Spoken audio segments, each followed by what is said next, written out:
베드로전서 2장 4절 같이 읽어보겠습니다. 시작. 사람에게는 버림바가 되었으나 하나님께는 택하심을 입은 보배로운 산돌이신 예수께 나아가. 여기 우리 오늘 암송 구절 바로 앞에 있는 구절이에요. 그래서 너희도 산돌같이 신령한 집으로 세워지고, 이렇게 이제 이어지죠. 예수님이 산돌이라는 거예요. 산돌이라는 표현은 베드로만 쓰고 있어요. 베드로만. 성경 어디에도 산돌이라는 표현은 이렇게는 나와 있지 않아요. 그런데 베드로는 예수님은 산돌이다 이렇게 표현을 하는 거예요. 그리고 그의 제자요, 그를 믿는 우리들도 그래서 산돌들이다 이렇게 이야기를 하는 것입니다. 이게 무슨 이야기일까요? 산돌, 돌이 살아있다는 말이 무슨 뜻일까요? 생각해 보셨어요? 이런 표현은 어디서 나오는 걸까요? 산돌. 그 모퉁이의 머릿돌이 되셨다. 이제 이런 데가 이제 돌하고는, 그래서 돌을 우리가 생각해 봤을 때 가장 기본적으로 지금 여기 돌과 연결되는 딱 한 단어를 찾으라고 하면 집이잖아요. 그렇죠? 그래서 집을 짓는 데 사용되는 건축 재료 중에 가장 중요한 것으로 등장하는 게 돌이에요. 돌. 이사야 28장 16절에 이런 말씀이 있어요. 그러므로 주 여호와께서 이같이 이르시되 보라 내가 한 돌을 시온에 두어 기초를 삼았노니 곧 시험한 돌이요 귀하고 견고한 기초돌이라. 그것을 믿는 이는 다급하게 되지 아니하리로다. 이런 말씀이 이사야를 통해서 예언된 말씀이에요. 그래서 이 돌의 쓰임새는 뭐냐면 이게 기초돌로 쓰이는 돌이다 하는 거예요. 근데 이 기초돌이라는 것은 제가 여러분 뭐라고 말씀드렸나요? 집을 세울 때에 그 집에 터를 딱 닫고 그 터에 처음으로 놓는 돌인데, 처음으로 놓는 돌. 근데 이 처음으로 놓는 돌은 여기 딱 이렇게 집터가 사각형인데 사각형 모퉁이에다가 딱 둬요. 그래서 이 모퉁이를 놓은 이 돌을 기준으로 해가지고 위로도 그리고 옆으로도 그리고 위로 쌓아 올라가는 높이랄지 이런 모든 것이 다 이 기초가 되는, 기준이 되는 것이 이 기초돌이에요. 그래서 코너스톤, 모퉁이돌이라고 부르는 돌이 모퉁이돌이요, 기초돌이요, 이렇게 이제 연결되는 말이에요. 근데 지금 이 돌은 어떤 돌이냐면 이사야가 예언한 이 돌은 또 시편에 한 번이 더 나오는데 시편 118편에 유명한 그 예수 그리스도에서 오셔서 절기에 희생 제물로 드려질 것을 예언하는 그 시편 118편에 더불어서 또 이런 예언이 되어 있어요. 22절에 보시면 건축자들이 버린 돌이 하나 있는데, 건축자들이 집을 지으려고 이 기초돌을 찾다가 이거는 쓸모가 없다고 버렸다는 거예요. 그 돌이 하나 있는데 그 돌이 집 모퉁이의 머릿돌이 되었다. 이렇게 시편 118편 22절에 예언이 되어 있어요. 그래서 지금 이 돌이라는 것은 기본적으로 집을 지을 때 사용되는 그 건축 재료를 말하는 것이구나 하는 것을 우리가 알 수 있어요. 더군다나 지금 이렇게 하나님이 예언하시고 또 이사야를 통해서 시편 기자를 통해서 예언한 이 집은, 이 집에 놓는 기초돌은 이 하나님의 집, 하나님의 집을 지을 때 세워지는 가장 중요한 돌을 지금 이야기를 하고 있구나. 근데 이 돌은 건축자들은 버렸구나. 이 건축자들이라는 것은 이제 대표적으로 이스라엘의 종교 정치 지도자들, 그들이 보기에 이 돌은 하나님의 집의 기초석이 될 수가 없다라고 생각한 돌이라는 거예요. 그러나 하나님은 그 돌을 선택하셨다는 거예요. 선택하셨고 또 시험해 보셨다는 거예요. 시험해 보셨고 그리고는 너무나 귀한 돌이구나 하고는 하나님은 딱 이 돌로 자기 집의 기초돌, 모퉁이돌을 삼으셨다는 거예요. 이런 것이 지금 이 돌에 관한 기본적인 내용. 그런데 이 돌이 지금 베드로는 살아있다는 거예요. 돌이 어떻게 살아있을 수가 있어요? 산돌이라는 표현은 도대체 어디서 이 베드로는 나온 걸까? 이런 것들을 우리가 한번 생각해 볼 수가 있어요. 근데 이제 이런 것들은 사도 바울이 실은 제가 생각하기에 이건 성경이 다 그렇다고 말하는 건 아니에요. 행간읽기를 보기에 예수님께 배운 것 같아요. 예수님께 들은 것 같아요. 왜냐하면 예수님이 성전에 대해서 말씀하시는 그 기본적인 내용이 요한복음 2장에 나오잖아요. 요한복음 2장에 너희가 이 성전을 헐어버려라. 너무나 귀한 돌들을 떠다가 헤롯이 46년 동안 짓고 있고 아직도 미완성이 너무나 아름답고 멋져가지고 막 우아하는 그런 데를 무너뜨려버려라, 헐어버려라 라고 말씀하는 거예요. 이런 돌들로 지은 거 더 이상 이제 하나님의 집으로 여겨지지 않는다라는 새로운 성전 건축 재료를 실은 예수님 말씀하십니다. 그리고는 내가 며칠 만에? 사흘 만에 내가 다시 이것을 짓겠다. 그럼 예수님 그 사흘 만에 짓겠다고 한 것은 재료는 뭐예요? 그 재료는 어떤 재료로 하나님의 집을 지으시겠다는 거예요? 자기 몸으로. 자기 몸으로. 그것이 요한복음 2장에 기록이 되어 있어요. 제가 지금 설명해 드리는 거지. 그리고 이것을 처음에 제자들은 몰랐다가 나중에 예수님이 부활하신 이후에 이걸 설명해 주셨다는 거예요. 그 이후에야 이걸 깨달았다는 거예요. 그러니까 부활하신 주님이 하나님 나라에 대한 것들을 계속 가르치실 때에 이제 이와 같은 것들을 가르쳐 주신 것 같아요. 비로소 돌은 돌인데 하나님의 집은 돌로 짓는데 그 돌이 이제 이전에 우리가 막 저기 여러분 이스라엘 가면 그 큰 돌을 떠온 데가 있어요. 그런데도 일반적인 성지순례객들이 잘 안 가봐. 근데 벳구브린이라는 데가 있는데 거기 보면 동굴이 어마어마하게 들어가 보면 동굴이 넓은 동굴인데 그 동굴이 어떻게 형성이 됐냐면 원래는 다 돌이 세워져 있던 거예요. 근데 위쪽에 구멍을 뚫어가지고 구멍을 뚫어서 그 돌을 다 이렇게 떠내서 그 구멍으로 올려서 이 성전 지을 때 가져간다 할지 큰 돌들이 필요할지 그렇게 해가지고 그게 엄청 넓어진 이런 데들 이런 돌들로 이제 짓는 집이 아니라는 거예요. 백구브린으로 가서 돌을 떠서 짓는 하나님의 집이 아니다. 이제 성전 하나님의 집의 재료는 뭐냐면 예수님의 몸이다. 이 예수님의 몸을 표현한 것이 그리고 하나님의 집의 재료로 기초돌, 모퉁이돌로 세워지는 예수 그리스도를 표현한 것이 바로 돌은 돌인데 산 돌. 이 표현, 생명의 돌입니다. 예수님은 기본적으로 그 안에 뭐가 있어요? 생명이 있는 거예요. 이 아들 안에 하나님이 모든 생명을 넣어주셨다는 거예요. 생명의 기원이요, 생명의 충만함이 바로 예수 그리스도. 그래서 이 예수 그리스도를 나를 열어서 예수 그리스도를 영접한 그 사람은 그 안에 생명이 있다라고 요한 1서에서 선포를 해버리는 것입니다. 이런 것이 믿음이에요. 예수 그리스도가 바로 생명을 가진 하나님의 집의 기초돌, 머퉁이 머릿돌, 그래서 생명의 돌, 산돌 이렇게. 그러니 이 예수 그리스도를 믿은 여러분들도 나와 여러분들도 이제 산 돌들이다 이거예요. 그렇게 하나님의 집 성전으로 함께 세워져 간다는 거예요. 그 모퉁이 돌은 누가 되냐면 예수 그리스도다. 산돌같이. 너희도 산돌들로서 여기 산돌 같이라는 이 표현은 조금 다른, 좀 부족한 번역이라고 봐요. 산돌들로서. 산돌들로서 신령한 집으로 세워진다. 여기서 말하는 신령한 집은 그러므로 이제 어떤 집이겠어요? 성전을 말하는 하나님의 집.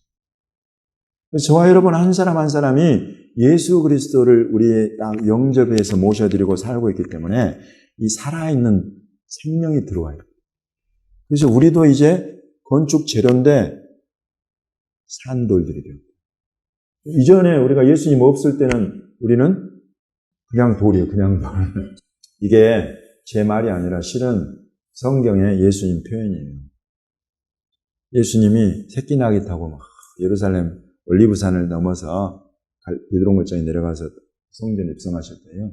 사람들이 여기 지금 찬송하려다 주의 이름으로 오시느니 찬송하려다 다윗의 자손이요 이러면서 엄청 찬송하고 왕으로 모셔드리니까 주변에 있는 막 정치 종교 지도자들이 그러잖아요.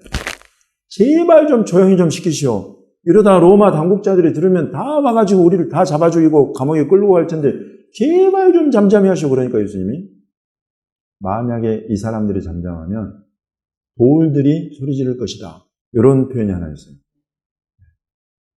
사실은 이것과 연관된 것이 뭐냐면 이 세례 요한 세례 줄 때에 수많은 아브라함의 자손들이라고 막 유대인들이 와서 회개의 세례를 받으니까 세례 요한이 딱 서서 그러잖아요. 내가 보기에 너희들 가운데 제대로 된 아브라함의 자손은 보이지가 않는다. 하나님이 장차 이 돌들로 아브라함의 자손을 삼으실 것이다. 이런 이야기를. 그래서 이 예수님 말씀에서의 돌들, 또 세례 요한의 이 예언 속에 있는 이 돌들, 누구겠어요? 저와 여러분 같은 이방인들, 생명, 하나님의 말씀이 전혀 없었던, 생기조차 아예 없는 그냥 돌들, 이런 돌들로도 아브라함이 자손이 되게 하신다. 이런 돌들로도 하나님을 찬송하게 하신다. 예수 그리스도를 찬송하게 하신다. 여러분, 이것이 그런 돌들을 언급하신 예수님과 세례 요한의 이 말씀 속에 지금 담겨 있어요. 그래서 우리에게는 전혀 생기도 없고 삶도 없고 생명도 없던, 찬송도 없고 하나님을 말씀도 없던 저와 여러분을 누가 하나님의 생명을 가진 돌들이 되게 만드셨느냐? 예수 그리스도. 그래서 오늘 암송 구절에 예수 그리스도로 말미암아 하나님이 기쁘게 받으실 신령한 제사를 드릴 거룩한 제사장이 되시라고 말씀하는 것입니다. 여러분, 이것이 저와 여러분의 아이덴티티예요. 정체성. 우리가 산 돌들이구나. 우리가 생명을 가진 돌들이구나. 그래서 이제 하나님의 집으로, 하나님의 성전으로 세워지고 있구나. 그래서 내가 드리는 예배, 내가 이 몸을 가지고 드리는 예배, 내 삶이 하나님 기쁘게 받으실 예배가 되어 있구나. 라는 것을 우리에게 가르쳐주는 말씀이 바로 이 말씀입니다. 그래서 이제 우리가 이런 생명을 가지고 하나님의 집으로 지어져 가고 있는데, 이번에 우리가 지금 5월 가정의 달이잖아요. 우리 집을 세우는 이 집 가정의 달이에요. 그래서 이 집 안에 우리 엄마 아빠 계시고, 나와 형제들 있고, 내 아들 딸들도 있고, 3대가 이렇게 모여 살기도 하고, 또 만나고 교제하기도 하고, 막 그 가운데는 또 보면 4대도 같이 있어요. 4대가 막 모여가지고 함께 식사도 하고, 그런 집도 제 주변에 있습니다. 저희 집이 또 그러기는 해요. 근데 이런 가정 안에 우리가 어떤 집으로 우리 집을 세워갈 거냐. 지금 여기에서 우리 가정의 달에 대한민국 모든 교회가 들어야 될 말씀이 바로 이 말씀입니다. 너희는 이제 그냥 돌들이 아니다. 너희가 짓는 집도, 너희가 세워가는 가정도 이제 그냥 돌들로 짓는 그런 집이 되어서는 안 된다. 하나님은 예수 그리스도로 말미암아서 우리 집을 산 돌들, 생명을 가진, 곧 예수 그리스도의 생명을 가진 집으로. 그래서 하나님을 기쁘시게 섬기는 그런 집, 그런 가정으로 우리 집을 세워가기를 원하신다. 이것이 참으로 오늘 이 말씀이 우리에게 던지는 명제. 이 말씀을 우리가, 이 말씀이 이루어진 집도 있는가 하면 아직 이루어지지 않은 집들도 많이 있어요. 그래서 여러분, 우리가 수십 년을 이걸 위해서 기도해 오잖아요. 우리 가족군, 너와 내 집이 구원을 받으리라 하신 그 말씀이 아버지 온전히 이루어지게 해주십시오. 여러분, 이 기도를 절대 놓지 않는 저와 여러분이 되시기를 예수님의 이름으로 축원합니다. 여러분, 이것은 우리 앞에 지금 성경이 확실하게 주고 있는 비전이에요. 저와 여러분이 이걸 추구해도 되고 추구 안 해도 되고 하는 게 아니에요. 이것은 우리 앞에 주신 비전이에요. 너와 내 집이 구원을 받으리라. 너와 내 집이 생명의 돌, 산 돌들로 하나님을 예배하는 집으로 세워질 것이다. 이것이 바로 너와 내 집이 구원을 받으리라는 말씀이에요. 그래서 이걸 놓고 우리가 지금까지 해온 기도에 여러분 몇 년만 더 기도해도 돼요. 몇 달만 더 기도해도 돼요. 주님의 때가 되면 이 기도가 반드시 응답되는 줄로 믿습니다. 이 가운데에 우리가 이번 5월 이 가정의 달을 2023년 5월 가정의 달을 우리가 이 믿음 안에 믿음으로 취하자 하는 것입니다. 그래서 여러분 한 번 더 힘을 내서 기도하십시오. 한 번 더 힘을 내서 기도하고 우리 가정에, 우리 집이 이 생명의 집으로, 하나님을 예배하는 집으로, 구원받은 사람들의 집으로 세워질 수 있도록 하나님, 우리 가족 가운데 아직 예수님을 알지 못하는 내 사랑하는 엄마, 아빠, 내 사랑하는 아내와 남편, 내 사랑하는 아들, 딸을 주님, 내가 이 이름을 오늘 다시 한번 주님께 올려드리오니 받아주시고 찾아주시고 만나주시고 구원하여 주옵소서 하는 기도가 이 말씀을 통해서 오늘 다시 한번 우리에게 오는 믿음의 도전인 줄로 믿습니다. 더불어서 한 가지만 더 우리 하나님의 집으로서 하나님이 기쁘게 받으실 신령한 제사를 드린다 할 때에 한 가지만 오늘 여러분 더 나누고 싶은 것이 있습니다. 하나님이 기쁘게 받으실 신령한 제사. 도대체 어떤 제사를 드려야 하나님이 기쁘게 받으시는 또 신령한 제사가 될 겁니다. 여러분 생각해 보셨어요? 여러분은 어떤 제사를 드리고 계세요? 정말로 내가 어떤 제사를 지금 드리고 있는데 이 하나님이 이 제사를 기쁘게 받으신다 하는 제사가 여러분 우리 가운데 항상 실은 있어야 돼요. 그것이 하나님과의 펠로우십이에요. 교제예요. 이것이 매일 있으면 가장 좋고 매주 있으면 좋고 매달 있으면 좋은 거예요. 이게 계속 지속이 되어야 우리 하나님을 친밀히 하고 우리 주 예수님을 닮아가고 친해져가는 길이 바로 이거예요. 어떤 제사를 도대체 드려야 하나님이 기쁘게 받으실까? 또 그것이 신령한 영적인 제사가 될 수 있을까? 이걸 한 가지만 여러분과 나누고 싶어서 말씀 준비했어요. 히브리서 5장 7절, 8절, 9절 말씀 같이 읽어볼게요. 히브리서 5장 7절, 8절, 9절 시작. 그는 육체에 계실 때에 자기를 죽음에서 능히 구원하실 이에게 심한 통곡과 눈물로 간구와 소원을 올렸고 그의 경건하심으로 말미암아 들으심을 얻었느니라.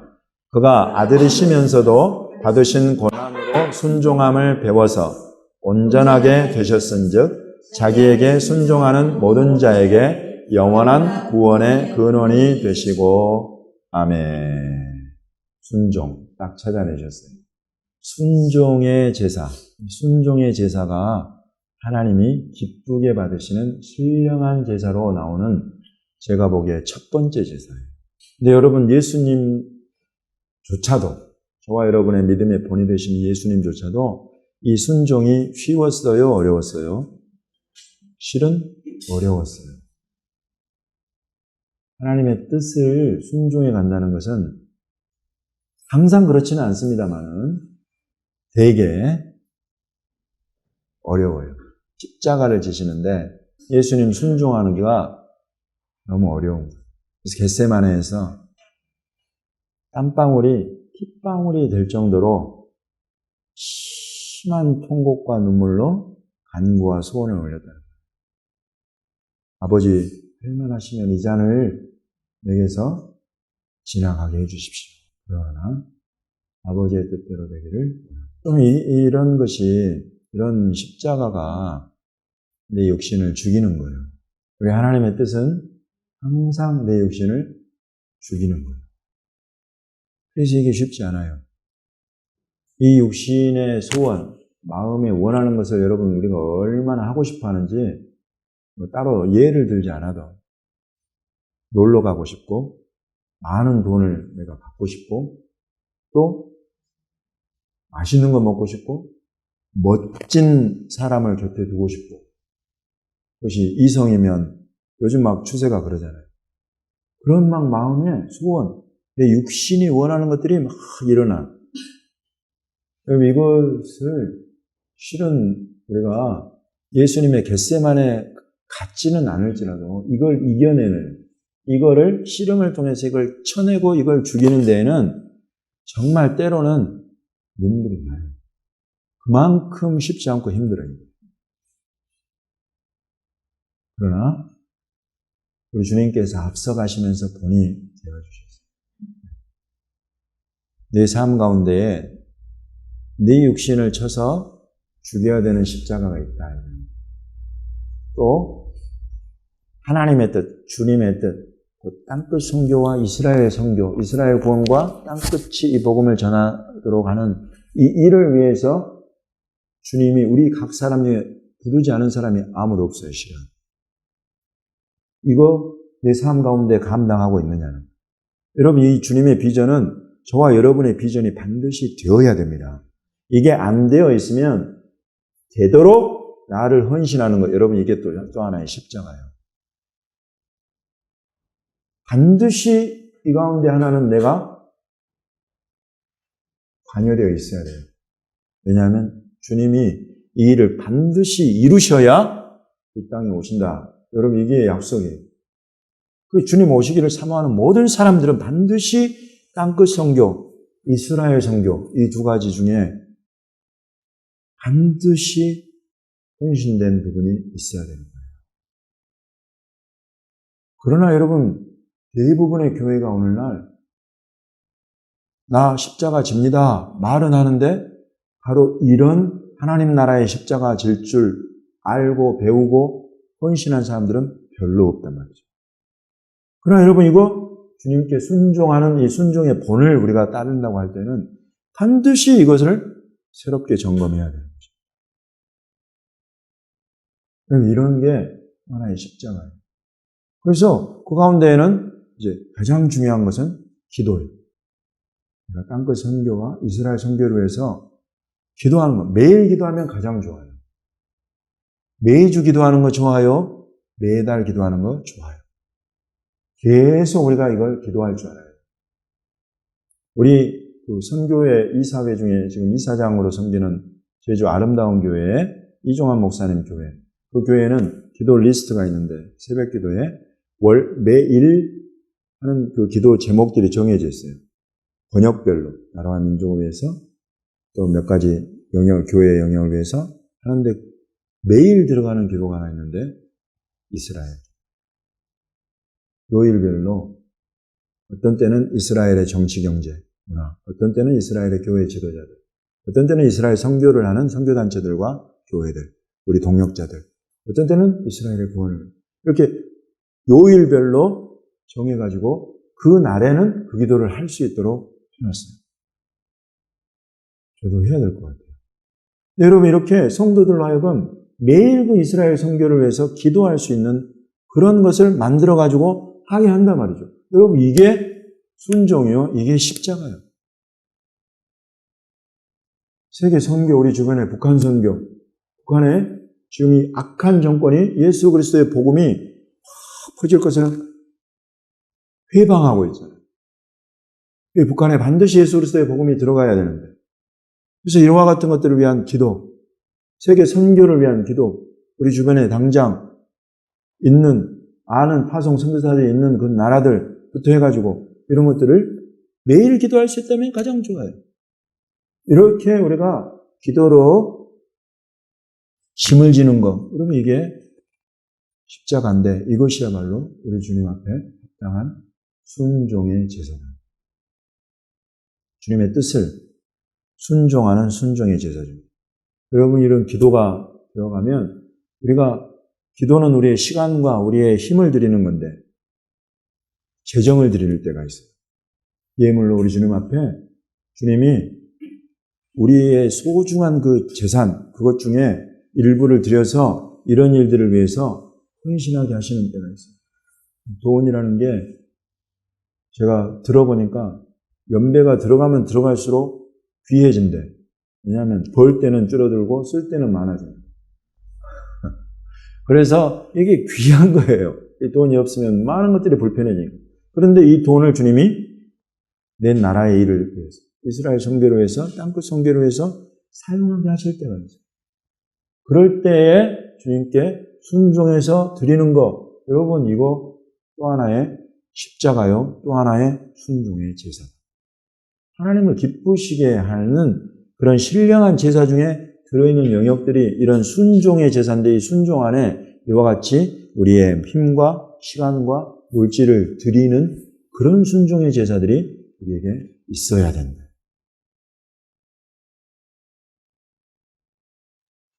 그리고 이제 우리 주변에 나눔과 섬김의 제사. 우리 주님이 그래요. 각각 자기 짐, 자기 십자가를 질 뿐만 아니라 내 곁에 있는 다른 사람들의 짐도 함께 져야 될 때는 질 줄 알아야 된다.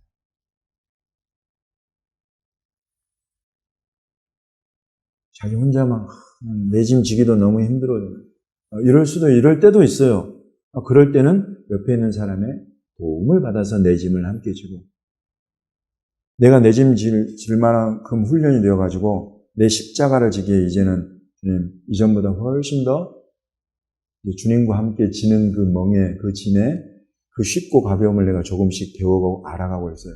하는데 옆에 보니까 내 다음 세대 아이들, 내 자녀들 가운데, 또는 내 동료들 가운데에 너무 지금 막 힘들어가지고 끙끙대는 사람들이 있다. 이런 사람들을 그 짐을 함께 지는, 그 십자가를 함께 지고 대신 져줄 때도 있단 말이죠. 이런 것이 바로 또 하나의 우리 주변의 삶 가운데 있는 순종의 제사.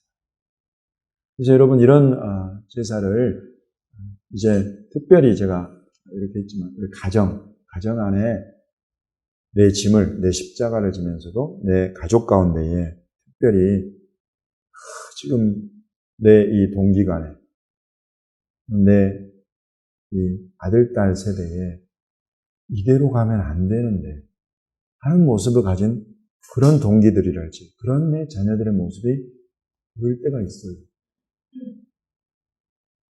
이들을 위해서 대신 그 십자가, 그 짐을 대신 져줄 줄 알아요. 그들이 마땅히 올려드려야 될 기도를 하지 못하고 있을 때, 마땅히 드려야 될 예배를 드리지 못하고 있을 때, 여러분 이런 기도와 예배에 이런 짐을 내가 함께 중보로서 대신 감당해주는 그런 것들도 너무나 필요하다는 거예요. 여러분 이게 의외로 가족이라고 가까워가지고 다 할 것 같은데 지나고 보면 꼭 기도가 필요한데 아무도 이 사람을 위해서 기도해주지 못하는 그런 우리 가족 구성원들이 있어요. 그럴 때가 있어요. 그러나 여러분 지금이 가정의 달이니까 이 달만큼이라도 우리가 내 아버지 어머니의 모습은 어떤가, 내 동기간에 내 형제 자매의 모습은 어떤가, 내 아들 딸의 모습은 어떤가, 정말 기도가 필요한 때가 아닌가. 정말 이 아이의 지금 이 길이, 또 이 사람의 이 길이 하나님 보시기에 합당하고 바른 길인가, 그걸 대신 살펴보고 그에 합당한 기도를, 중보를 우리 하나님 앞에 올려드릴 수 있는 저와 여러분이 되시기를, 저와 여러분의 5월이 되시기를 예수님의 이름으로 축복합니다. 그래서 우리 각 사람이 순종의 제사로 이렇게 하나님 앞에 드려지고, 또 우리 주변에 내 사랑하는 가족이 이렇게 하나님 보시기에 합당한, 기쁘게 받으실 만한 신령한 제사를 드릴 수 있는 사람들로 세워져 갈 수 있도록 함께 세워가는 저와 여러분의 5월 이 가정의 달이 되시기를 예수님의 이름으로 축복합니다.